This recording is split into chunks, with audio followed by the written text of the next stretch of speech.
This is the Modern Mastery Unleashed podcast.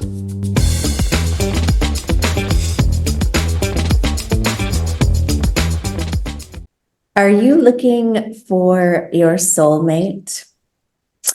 Or maybe you're wanting to connect more with your current partner?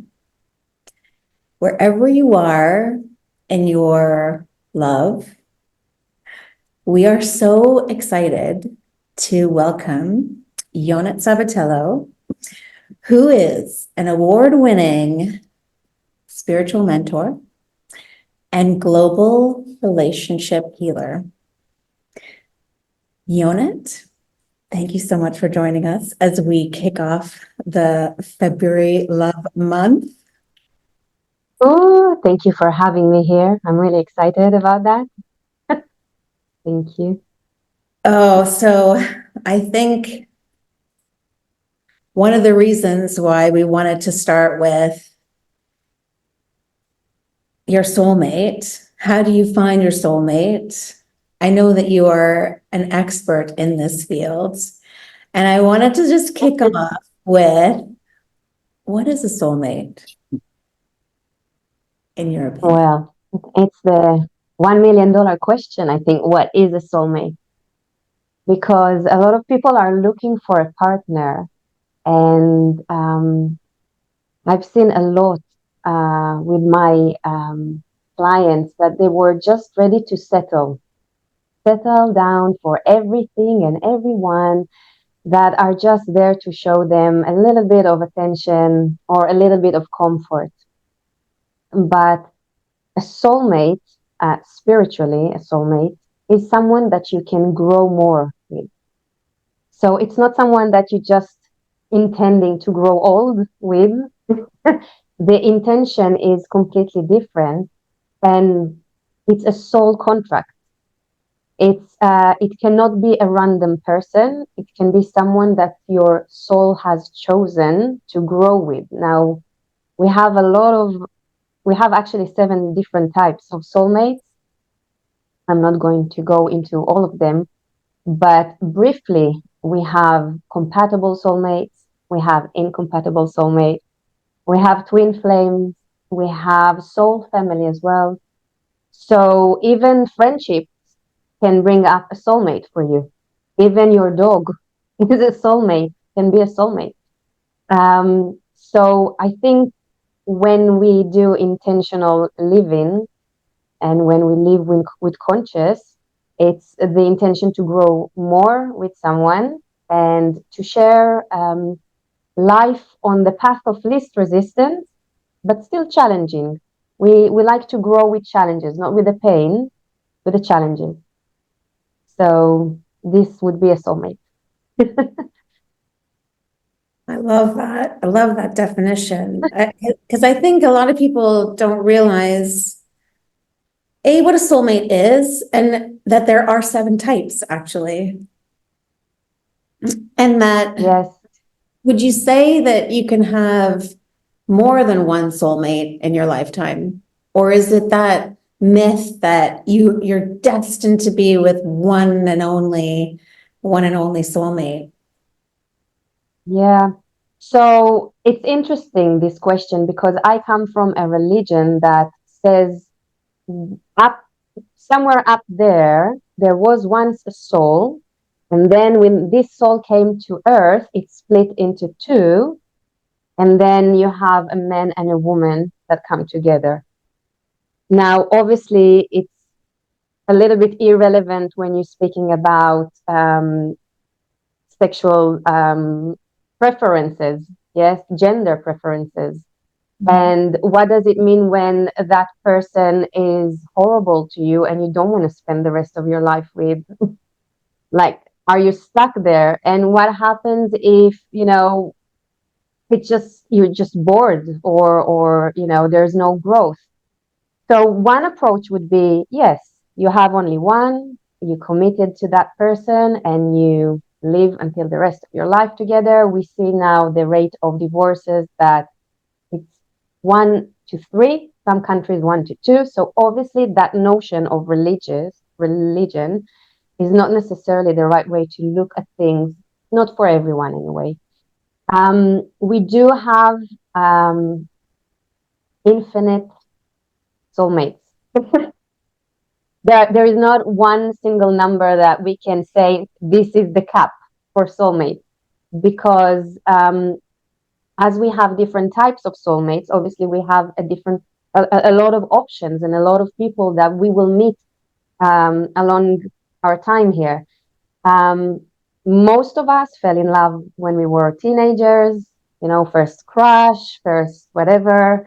We got married with someone around our 20s or 30s. A lot of people get divorced and find another love afterwards. Every person that we meet has the potential to be our soulmate, and there is a reason why we meet these people. So I always say every person that we meet is either a blessing or a lesson, and therefore we need to welcome and be grateful for every one of them. In time, hopefully most of them will be blessings, and we've learned our lesson.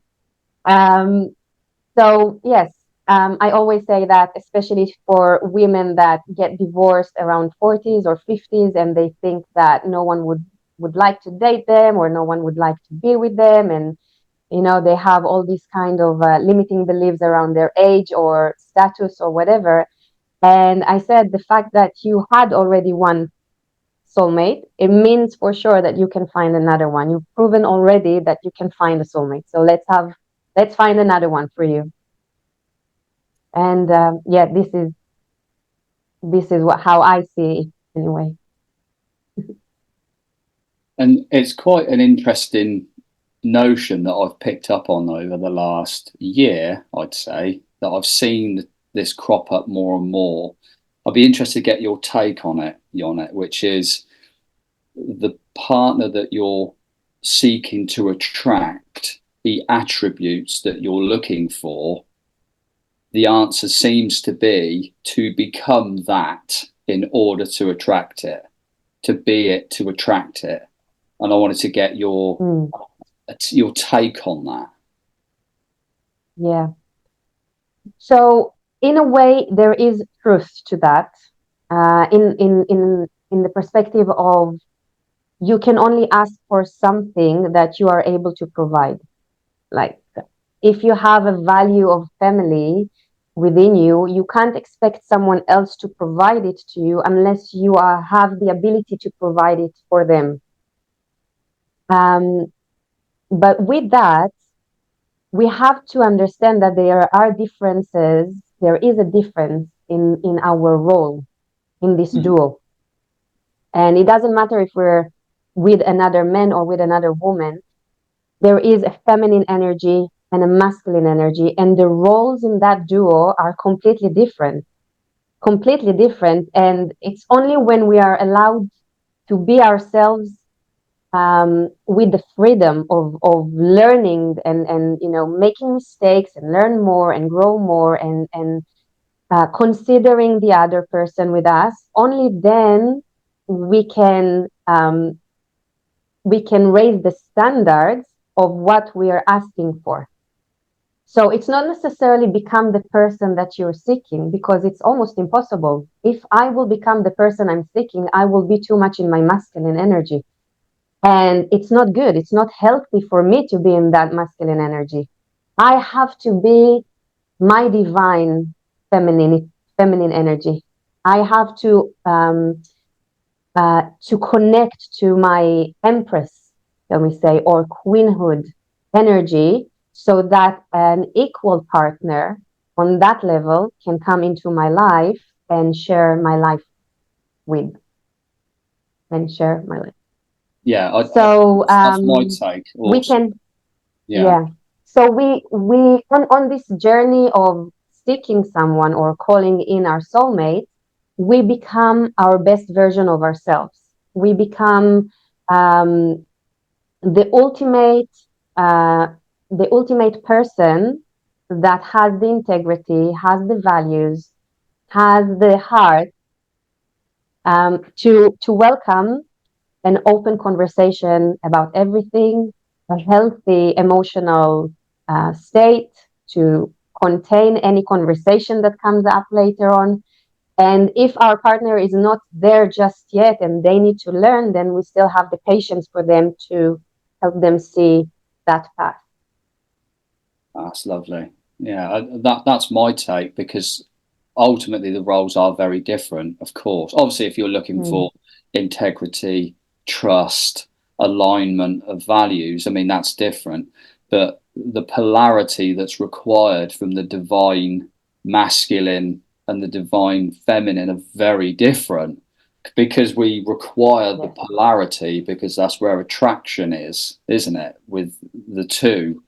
So absolutely, and they're two different things, like you say. For a woman who's having to be more in her masculine, typically takes away a bit of creativity and the connection of love within herself, and brings out a harder edge, which happens from time to time anyway. But that's where the divine masculine is required, so that she can relax into her feminine energy and just be. So I totally get that, and that's my take on it with my limited knowledge. And it's what would you say is the role the partner soulmate plays in the potential of each person in expressing the highest, truest, I put my teeth back in, expression of themselves whilst they're in this lifetime?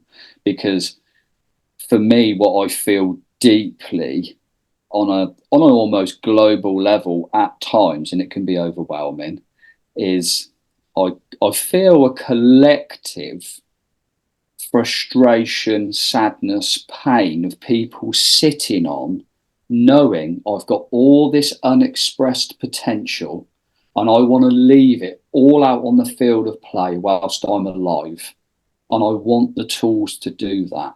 And I feel quite deeply about that, because it's quite an emotional thing. I don't want to get to the end of my life with regret, whenever that is, that I could have taken a risk and I really didn't get a chance to express myself. And just circling back to the question is, like, what role does the soulmate or partner play within that, in your experience?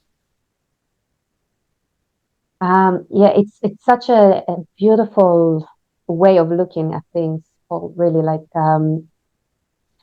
the frustration comes first of all because people looking for things outside of them.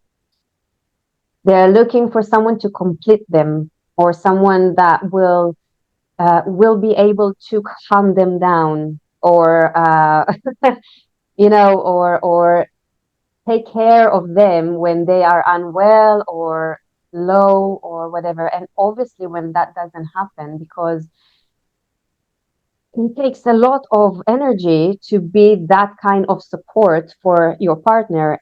We're not here to be our partner's therapists or healers or counselors. We're here to walk alongside them on their journey. And the way I see the roles we have between us, we are equal on our journeys, which means each person in that duo has to fulfill themselves with what makes them, with the passion that they have towards something.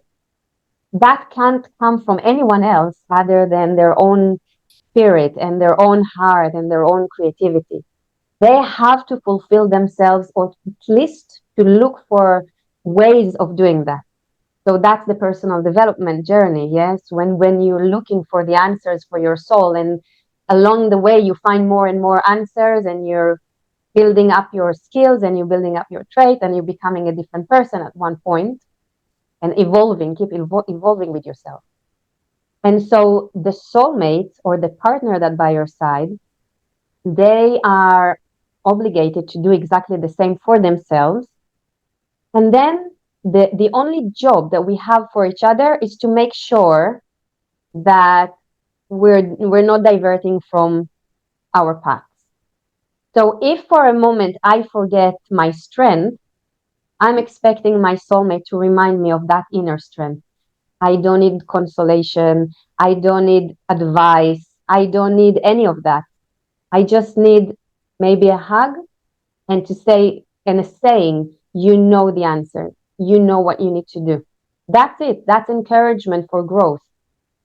And from the way I see things, this is it. I'm not looking for anyone to hold my life instead of me. I'm happy with my life, but I'm expecting my partner to share these experiences, to have someone to talk about all the journey adventures that we have, and just to remind each other you are loved, you're strong, you're powerful, you're capable. This is the role. And as you said, we have feminine and masculine roles. So obviously, when it comes to intimacy, or when it comes to household, or when it comes to finances, there are certain roles to take, each person to take, to do their job, and then everything is fine. Less arguments. Oh, I love that. I love that. And it just reminds me of I have to be careful I don't get emotional when I talk about Jim Rohn, because he seems to take Aww. me there every time. I don't know why that is, but I love Jim Rohn to pieces. And it just reminded me of I mean, all roads lead to South, right? But this is a lovely turn of phrase. And I heard him say once, when he was giving a seminar, he said, he was talking about his relationship with his wife, and he said, I used to think it was, I'll take care of you and you take care of me. But he said, I had it wrong. And what it actually is that you take care of you for me, and I'll take care of me for you. And I thought that's just magic. That's just magic. But it's just a beautiful way of looking at it, isn't it? You know, like quite rightly saying, Definitely. like, no one else is going to save you or complete you as such, and it's quite a stark personal responsibility, isn't it? And it can be quite a challenging thing to stand on your own feet and think, if it's going to be, it's up to me. But ultimately it is, and it's a sharp awakening, isn't it? It really is, you know. But I think that's growth. Yeah, we got it we got it so wrong with the way that we were brought up. yeah. All the Disney videos, Disney films, like they lived happily ever after. And then we never see what it feels like for them to have the first child, you know, or to deal with work and bills and utility bills and stuff like that. Um, we learn that we're looking for someone to make us happy. There's no such thing. No one can make you happy. Happiness is a state of being that you choose to be at. And sometimes we fall from that. Makes sense, but then it doesn't mean that someone else needs to jump in and make us happy. It doesn't work like that. It's the journey that we were supposed to be taught. And this is what I do with my clients, is to unlearn what we've learned about relationships and then relearn how it feels like to have unconditional love. You can see that with different approaches of education, for instance, like Montessori ways or Steiner or Adler. These methods are helping the child to have self-resilience and to depend on themselves and their independency. They know how to work as a team and how to collaborate with others, and they know when they can rely on themselves, take care of themselves. Like if they want to eat something, they are able to prepare their food, or reach the dishes that they need, or the tools that they need to. And unfortunately, the most of society doesn't grow up in those ways, in those methods. Most of society grows up in educational system that completely outdated, in the notion of even just like have a teacher and 30 kids, and that teacher is supposed to teach them something about life, or career or business or finances. And you know it's far from the truth. It's far from how things are actually being taken care of afterward. Um, so the notion that some, like, what is marriage or how marriage look like, and it ends at the wedding day. Like we never really see the relationship afterward. This is the journey. This is the journey that we have to take now. Okay, to understand, this is what I've learned. For many people, it hasn't worked. So now who am I? Now who am I for myself? What do I bring to myself? Do you enjoy yourself? Do you laugh from your own jokes? Do you have a great time going outside with yourself? Are you motivating yourself to do things? Do you have enough strength and ambitious to wake up in the morning and do the things you've got to do? Yes or no? If the answer is no, this is your journey to learn now. If your answer is yes, wonderful. What else can you do for yourself now? And then when you're at that point of life, every person that comes in has only things to add. Yeah. It's not instead, and it's not compromising, and it's not like, fine, I'll go out now because, otherwise I will stay stuck at home. Is no, I'm choosing now to go out because that person now introducing to me a different way of outgoing. So it's that's where we need to relearn about ourselves, who we are, who we are not, what are the standards, what is non-negotiable for us, what do we have to give, what are we willing to give, how much we're willing to give, by the way. Just get to know yourself more. Mm. And that is the that is the path to finding your soulmate, isn't it? Is that it actually all starts with you. It all comes back to you. And how, like, what are your non-negotiables? What are your values? What are you good at? But I love what you're saying, in that I hope everyone who's listening or watching is picking up on this. It's yes, the question is, how do you find your soulmate? But it comes back to you, and well, do you know yourself well enough to even know what you like and what you want, and how that fulfillment piece, I think, is the thing that is, everyone wants it. Like you said, everyone wants happiness. They want to be healthy. They want to be fulfilled. But then they start to look at, okay, well, where can I get this? And it's like, well, actually, it's your thoughts, it's your actions, it's your behaviors. You're the one that's driving that feeling, that state of being, which we always talk about on this podcast, because it's all about modern self-mastery, and it's all about those states, your emotional state, your physical state, spiritual state, intellectual, and it's I love that you said it's not your soulmate or your partner. It's not up to them to be your counselor or your therapist, or insert whatever you want. It's up to them to remind you and to be your cheerleader and to grow with you. I love that so much. And I think there's so many people that, like you said, they remember the movies and they think, not even just Disney, but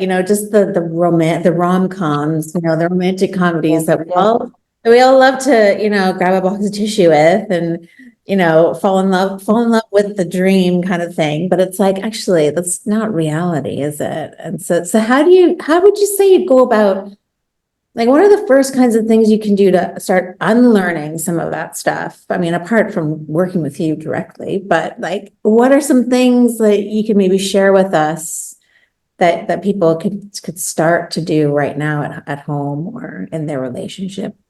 Sure. I'll just say with what you just mentioned. I've just had this week a workshop of calling in your soulmate. And I do energy healing. I work with the energy, and I'm shifting limiting beliefs for other people that are willing to take that step on their journey. Now, the workshop itself is really easy. The technique to call in your soulmate is extremely easy. Anyone can do that.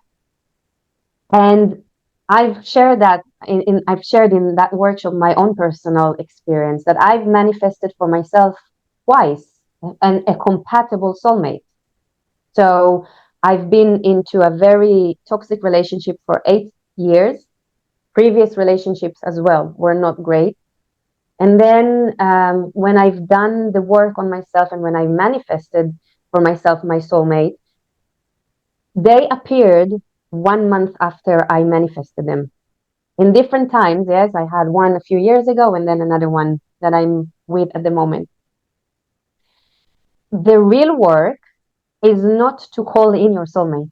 The real work is to work on yourself constantly to keep that relationship ongoing, to stay in that relationship in a loving place, even when arguments coming up, to stay in a respectful manner. Like so many people, when they have arguments, they are worried about being right. They need to prove themselves. They need to prove their point. They need to make sure that the other person listens to them and understands them. And it doesn't work. You win the argument, but you lost the fight completely. You lost the fight because that kind of interaction is horrendous, and especially for sensitive people, or I call them sensing people, that are sensing energies and absorbing the energies from their partners. If there is a split of something that is non-loving there, the sense of that can be very, very strong. So what I actually help people more to do is to overcome their mindset, to create a positive mindset, and to expand their heart space so that all the previous wounds would not affect them anymore, so that there will be less triggers, less emotional triggers in a conversation. There will be more of awareness or observation rather than being interactive, on the spot with things. And this is the inner work that needs to be done, really. The first few steps to take is ask, raise the question, how do I improve my life? How do I make things better for myself? Because when you're asked for something, the universe always responds, and the answers will always come to you. Then you find out a seminar about something, you find a book about relationship, have someone really educated themselves about relationship. Not many people do that. But when you open to grow more and to improve your life and to make a change for the better, the solutions will come to you. The workshops, healing, other modalities that are there, coaching, programs, so many options we have today to speed up that journey of going inwards, going back to who we are, and then improve or reveal what we want and what does not serve us. What we did in that workshop is releasing emotional baggage from previous relationships. Again, this is something that we're not learned to do that. We're not taught to do that. And yet it's so easy to do. So people carrying with themselves grudge or anger, or even, lust for previous relationships from 20 years ago, 30 years ago, the high school sweetheart. Come on, it's like you're already 50. And you still hold on to that love you had once when you were 16 with someone that was 16 as well, 16 years old as well. Like these are kids. So when you're open yourself to the possibilities that things can change for the better and you're asking for it, this literally the only step that I will say to people: just ask and believe that the answers will be given to you, and just follow them. Oh, that's amazing. And you might not like the answer, but it will be the truth. you might not like what those Definitely. answers, because they come quickly, don't they? You know, and it's Yes. it just reminds me of something that I heard Brené Brown say to Tim Ferriss about relationships being 50-50. And she's like, that's total BS. No relationships 50-50. No. And she's got this lovely routine she does with her husband. Like when they come home of an evening, she'll say to him, "What have you got?" And he's like, I'm riding a solid 30 today. And she's like, "Okay, well, you know, I'm a 50 and I'll pick up the rest for you today. I've got you." And then sometimes I say, "Look, Yes. you know, because his mum was ill and at the time, so they were going through all difficulties, and they'd have this conversation that we're both flat out at 25s today, so they'll sit down and discuss how to be kind to each other so that they're both not super tetchy and snappy, because they both ain't got it. And I thought it's just a really nice thing of like connection to check in with each other to just see how you're doing. Yeah, but it's just this thing that, you know, it's 50-50. And of course, I don't think life's like, Communication is the key.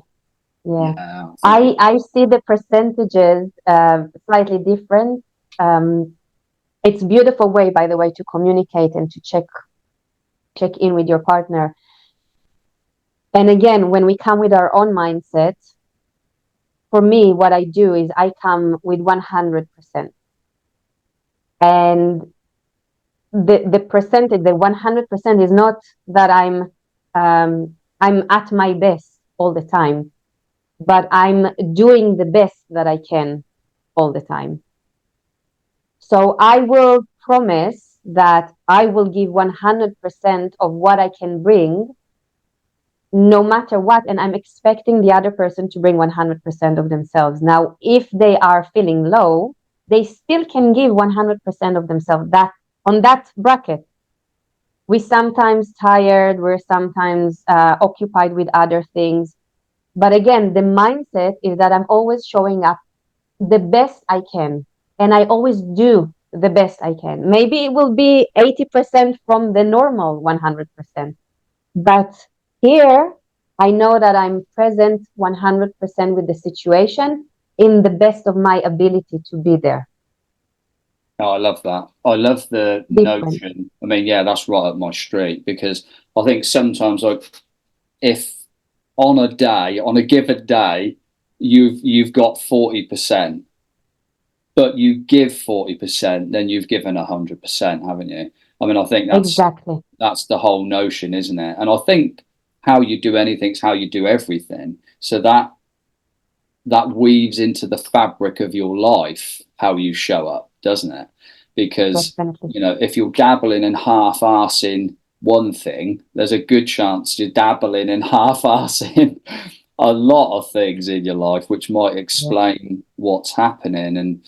And it just made me think, actually, how subconsciously some people recreate the same circumstances that they grew up with. So, you know, just partners that are drinkers, that are just not necessarily abusive, but narcissistic or something like that. And you think about, okay, what was the model of growing up like? Was it chaotic? Was this exactly the same scenario that you grew up with? And people say, oh my God, I've been recreating this like my whole life because it's the known for me.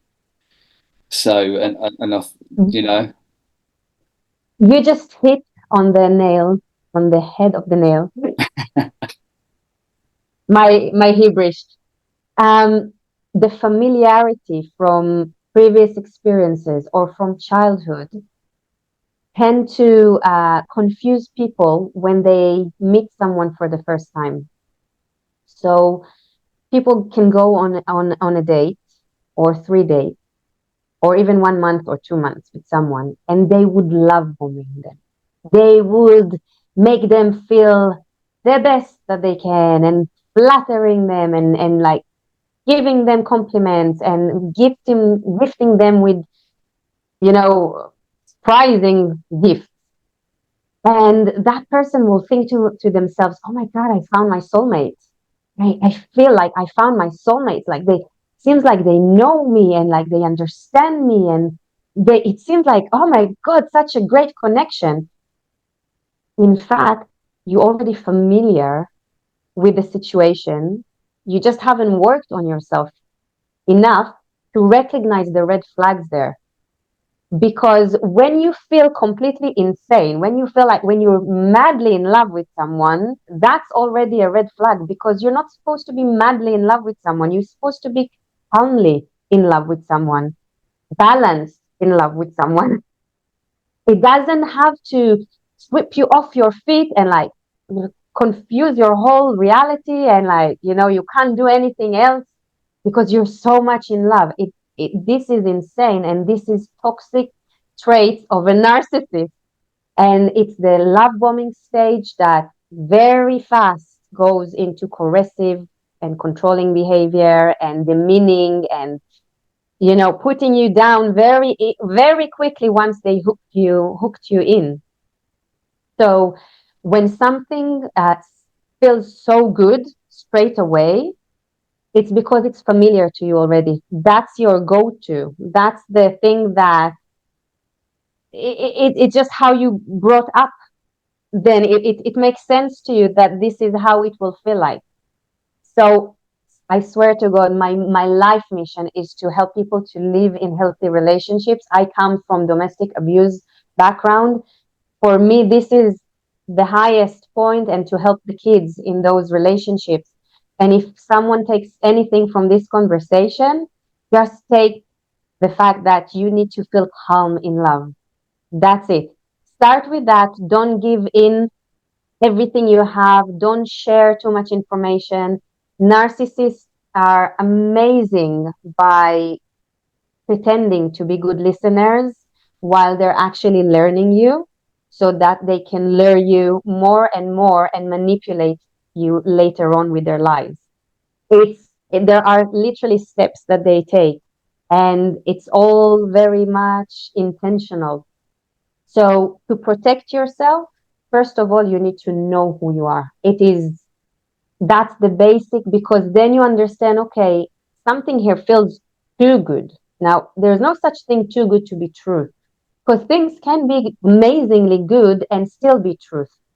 Mm-hmm. But when it comes to relationships and you don't know that person and you just met them first time, second date, three dates, can't be that amazing. I had a workshop a few months ago. It's written all over their face.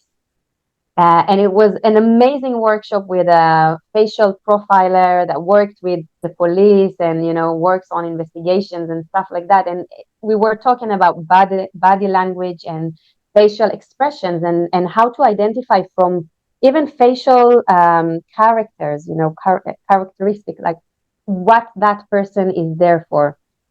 And the best advice that was given there, or one of the most amazing advices that were given there, is that the first date should be in a neutral place. The second date should be in a place that is your favorite place. And the third date should be on their favorite place. So you don't make any decisions until you have at least 3 dates, one in a neutral surrounding, the second one in your surrounding, which is completely stranger to them, and then see them, how they react in their surrounding. Only then you can actually decide, okay, maybe I want to pursue more with this, and to see where it can take us. This is healthy. This is healthier, shall we say? So yeah, yes, that was got very excited there. Sorry about that. I was going to say, like, this is pure genius. I mean, I can't even get over the amount of gold dust that you are sprinkling throughout this conversation, just from a question of how do you find your soulmate, and where this has led us to, and all the different facets of love, and the connection you have with yourself, and the love that you have for yourself, and the understanding that you have for yourself, and respect and standards and all of these things that we learn along the way, and that sometimes we have to unlearn because we're like, oh, that's not right. Like, I actually don't like that. I learned that maybe was the right way, but that doesn't make sense to me. Like, I don't need anyone to complete me or insert whatever romantic comedy comes to mind. But yeah,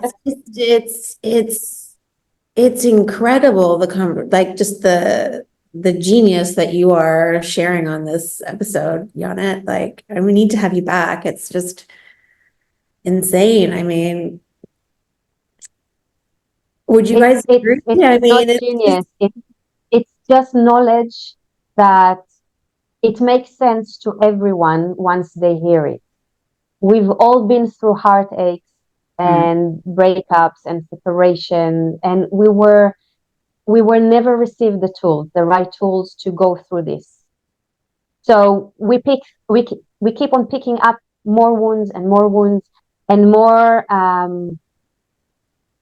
We think these are lessons, but actually we're imprinting them as beliefs that we're telling ourselves. So then we're just recreating them again and again in our lives, but it is all based on false truth or not loving truth, which is a shame, because why wouldn't we live in unconditional love? And why wouldn't we welcome people that only reflect that to us? We've been taught that family comes first. Family is everything. But if you have like a very nasty cousin or a very nasty sibling, you're not supposed to stay in that relationship all the time. You're supposed to learn how to put healthy boundaries so that the relationship can be there. There is a saying, healthy boundaries are for me to love you while still keep loving myself. This is it. Like, we need to love that person just as much as we love ourselves, and only when with healthy boundaries we are able to do that. How many of us have friends that we met 30 years ago and we're not releasing them because they know me for 30 years and we have so much past between us, but these friends, they have oh my goodness, we just lost Ionit, and it was like a cliffhanger there. Ionit's broken the Wi-Fi with the gems. That's what happened there. I don't know. Someone is telling me, shut up. Don't say everything. But what I was saying is that we have friendships with people that we met in our 20s or in high school or whatever. They maybe found a job, they maybe got married, they have their own life, they have their own way of looking at things. And then we're on the self-development journey, entrepreneurial journey. We try to do things for ourselves differently, and they don't understand what we're doing, because for them it's completely ridiculous, and it's silly, and like, why would you risk everything, and how many times can you change, like, stay where you are, be content with your life. And we prolong relationships and we prolong friendships that are not serving us anymore, because we learned that if we release friendship, something is wrong with us, and it has to come with drama, and it has to come with fight or argument. I broke up with friends, extremely good friends that I considered my soulmates, by the way, soul sisters. And I've just sent them a very loving message saying to them, I've been trying my best to understand why we have this gap. But if we're not able to communicate over that and to bridge over that, then I'm sorry, I'm not receiving what I'm looking for in a friendship. And I'm really sorry if I haven't provided you what you needed. It's such a loving way to say goodbye. And most people, yes, they might be offended by that. But at the same time, there is no argument about that.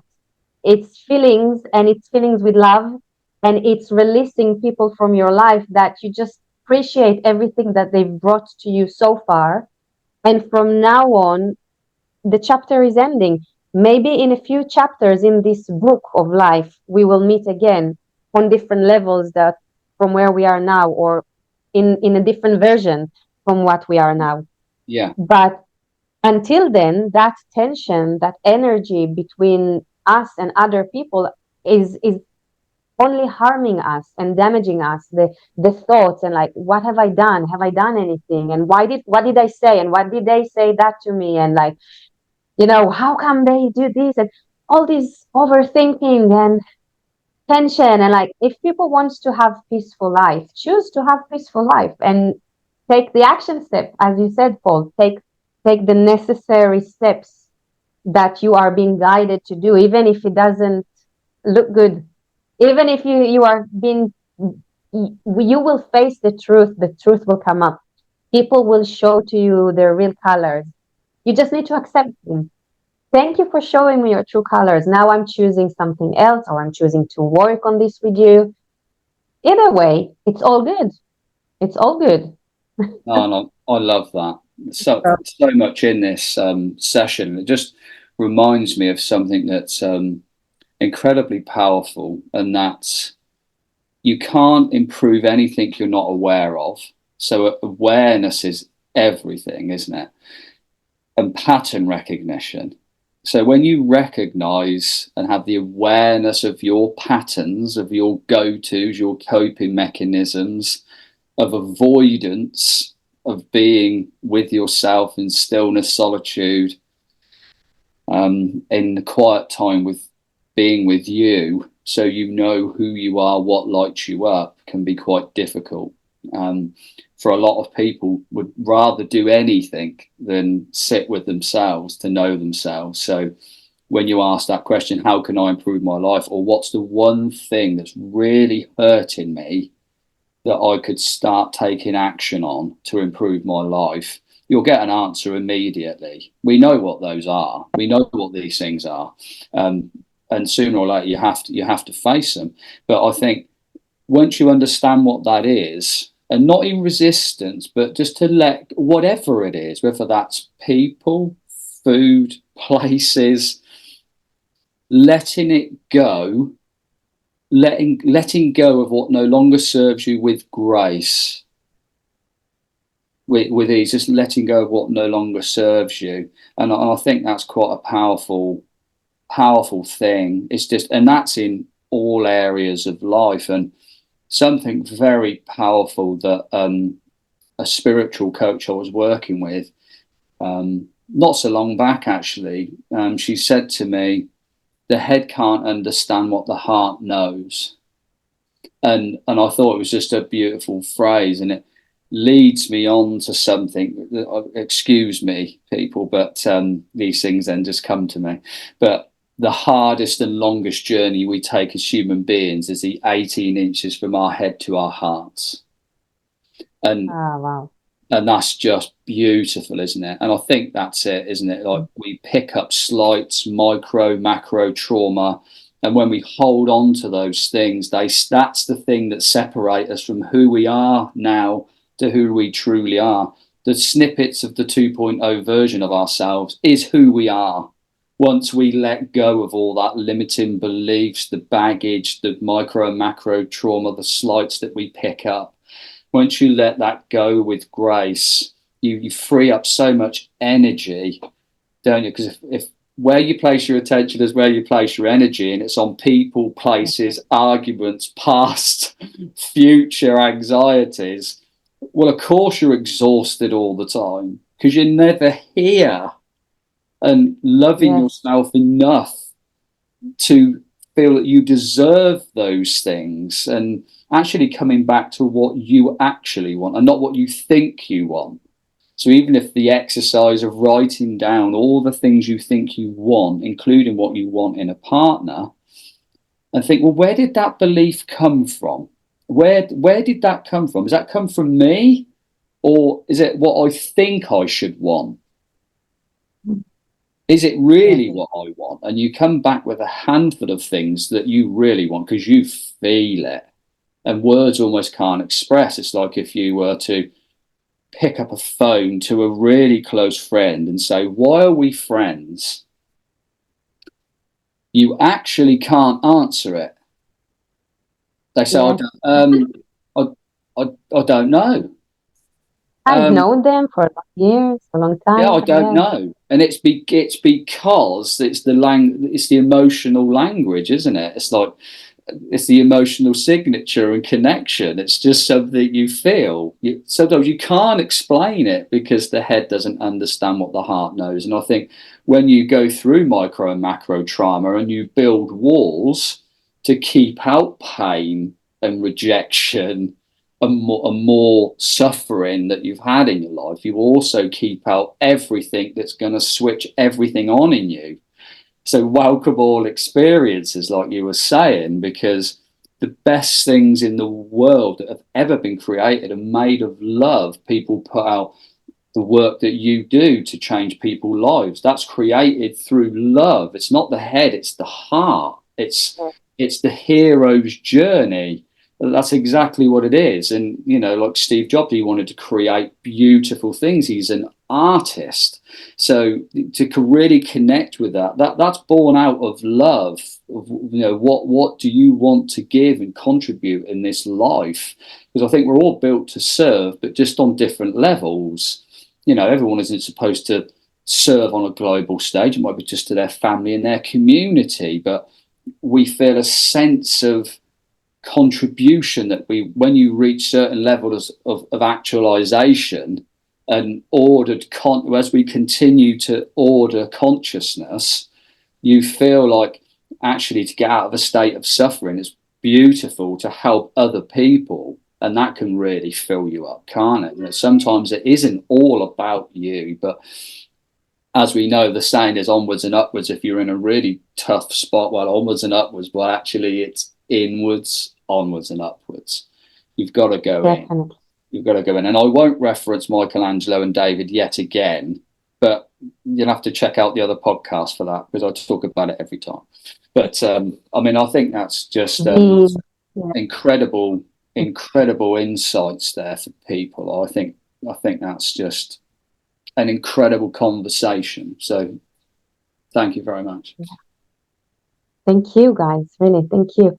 Can I say one more thing? Or are we? Definitely. Definitely. All right. You were just talking about the avoidance and why people, like, what would be their thoughts that they need to check with themselves? Where does it come from? When we do energy healing, we work on 4 different levels of where our beliefs come from, or the stories that we're telling ourselves. And it's 4 different levels. One can be from womb until age of 7. One can be from every experience that we've had since 7 until the age that we are now. And with that comes also collective consciousness and culture, religion, gender, society, group of people that you belong to, the certain church that you go to, or a different praying house.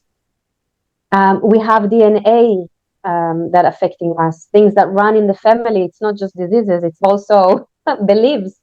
So things that our ancestors experienced, and then now they need to, they literally brought this information to us.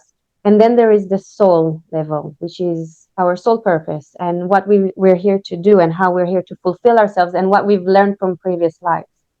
So now when we're facing any situation now here, it's really not us. You were spot on with that. It's not us. It might be something that it's important to our parents. It might be something that was, like something that you're not allowed to do because of your culture or, your origins. So the things that are holding us from achieving more might not be our own thoughts or our own beliefs. This is where we go into deeper levels of subconscious mind and, deeper levels of awareness to understand where it actually came from. But with that, what I want to say is that very logically, for the people who are still in their heads more than in their heart. Think about your home if you want to change the furniture there. If you want to bring in a new sofa or a new furniture, you have to remove first the old one. You can't fit two sofas at the same spot. You have to remove one out, clear that space so that a better sofa can come in. Something that more suitable for you, something that more comfortable for you, something that will serve you better for longer years now. So just with thoughts, it just makes sense, doesn't it? So do it with every area of your life. You need to say goodbye to your friends. Believe that something better comes. You're gonna meet new friends that will serve you from now on to the next level, that will have better connections with them. You need to leave your partner, which is, horrendous. A lot of people say, "Oh my God, it's such a big shame. I will bring shame to my family if I break up the family." Breaking up the family is a limiting belief because you're just reconstructing the family, and perhaps you have better way of showing your kids what is true love looks like, or how healthy relationship should look like, instead of staying in a very unloving family self. So all those beliefs that we're telling ourselves, just believe that whatever you release, something better will come in. And then do the awareness, go into subconscious mind, go to all of this, but just believe that rationally, logically, you have to create space first before you can bring something new in. Yeah. Logic. What a gorgeous way to just sum up and just wrap everything beautifully. I mean, it is just an incredible conversation, Ionit. I cannot wait to have you back. Like, we need to I have you really back. enjoyed, guys, being with you. Such an uplifting conversation, and really elevating and spiritual and deep and funny. Yeah, and like, Thank you. Really, thank you. thank you, Ionit. I mean, yeah, we're gonna have you back. And for anyone that got value from today, please share this episode. Please subscribe. We will have you on it back for sure. And we'll share any upcoming workshops that she has, but we'll also include, where you can connect with her directly, and yeah, because the work that you do, Yana, is it's incredible. And there, just from this conversation alone, I know that people have walked away with a lot of really just tactical strategies and really thinking about things very differently in terms of what is love and how do I call in my soulmate. And actually, I do need to start with myself first. And you have to listen to the rest of you just go back and listen to the rest of the episode just for the rest of the golden nuggets, because there's too many to sum up with. But yeah, thanks so much. And we'll see you all next time. Thanks. Thank you very Thank much. you That so was much. incredible. Thank you, Ionit. Thank you, Natalia. I really appreciate you guys, really.